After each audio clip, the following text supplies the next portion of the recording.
মিলাদ কি? অনেকের মতে পড়া যায়, আবার অনেকের মতে মিলাদ পড়া যায় না। অনুগ্রহ করে সঠিক ব্যাখ্যা জানাবেন। মিলাদটা রাসূলের যুগে ছিল না। মিলাদ মানে জন্ম, মৌলুদ থেকে মিলাদ। তখন এই মিলাদটা রাসূল করিম সাল্লাল্লাহু আলাইহি ওয়াসাল্লামের জন্ম বৃত্তান্ত। এই জন্ম বৃত্তান্তের যে সিস্টেম আমাদের দেশে, উপমহাদেশে চালু হয়েছে, কতগুলো লোক এক জায়গায় বসে, তারপরে সব দাঁড়াইয়া এনাবি সালাম আলাইকা কোরআন সুরে সমস্বরে একযোগে পড়ল।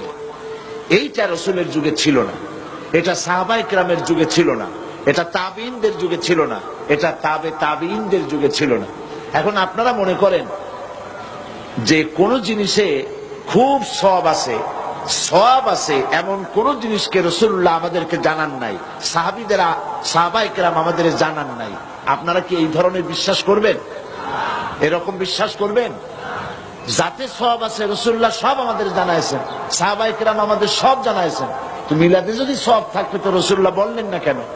সাহাবীদের চাইতে আমরা কি বেশি রাসূলুল্লাহকে ভালোবাসতে পারবো? জবাব দেন, পারবো? তো যদি এইটা রাসূলুল্লাহর ভালোবাসার কারণে হয়, তাহলে সাহাবীরা কেন মিলাদ পড়েন নাই? তারা কেন ইয়া নবী সালাম আলাইকা, ইয়া রাসূল সালাম আলাইকা একযোগে দাঁড়ায় পড়ে নাই? এই কথাগুলি বোঝেন আপনারা?